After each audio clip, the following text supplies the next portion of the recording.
Okay, so I went in for the sleep study, and how they did it is I had to be there for 8 o'clock at night, and they bring you into a room. And the room that I had, it had a decent bed and TV, and it wasn't that bad. Um, and by 11 o'clock, lights out. You can't have any of your electronics on or anything like that, because they need to see how you sleep in your normal state. And the first part of the study, they check for sleep apnea. And if you have,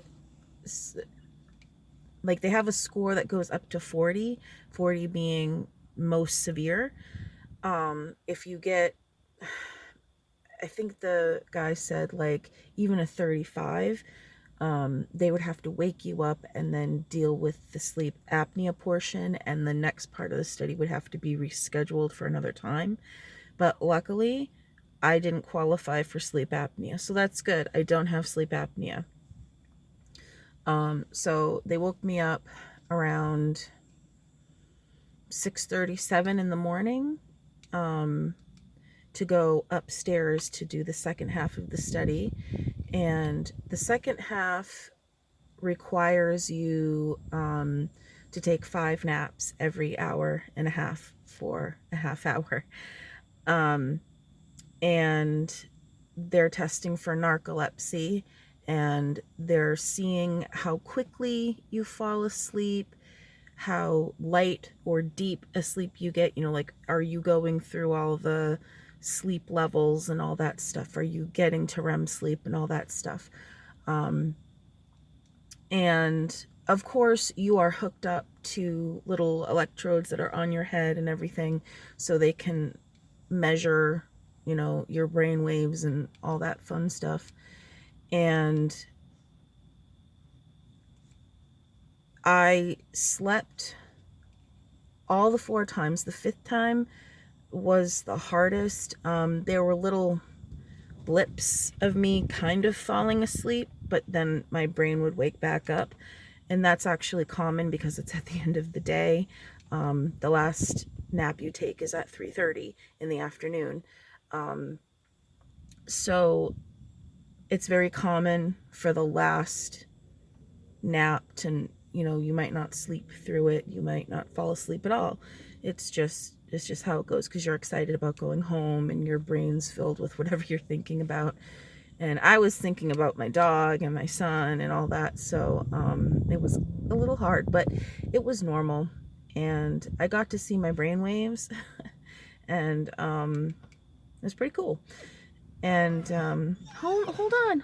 I'm almost done. So I thought it was going to be weird or difficult to actually take a nap, and only for a half hour every hour and a half. But surprisingly, I did it. It was interesting.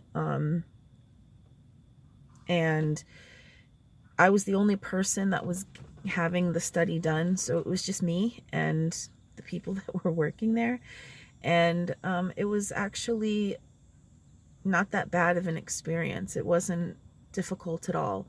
Now, I don't know exactly what they do if you do qualify for sleep apnea. I'm not sure. I think they end up putting the mask on you or whatever, and then doing whatever tests they do. I don't know the procedure for that. But I do know, for me, I don't have sleep apnea, and now I have to wait for the doctor to read the results and find out if I have narcolepsy. I'm hoping it's negative. I mean, I've got 1 of 2 down, so hopefully I won't have it. But if I do, then I'll have to deal with it from there. So that was my sleep study experience. It wasn't that bad, and if you need to have one, then I strongly suggest that you get one, because it's better to know than to be in the dark and, suffer when you don't have to suffer. So yeah, that's it. I have to take this one for a walk now. That's where we are. We're at our little pond area. But I wanted to make this video first, so I didn't forget to make it for you guys. So thank you for watching, and I will catch you later. Say bye, Henry. Say bye. Say bye. Bye.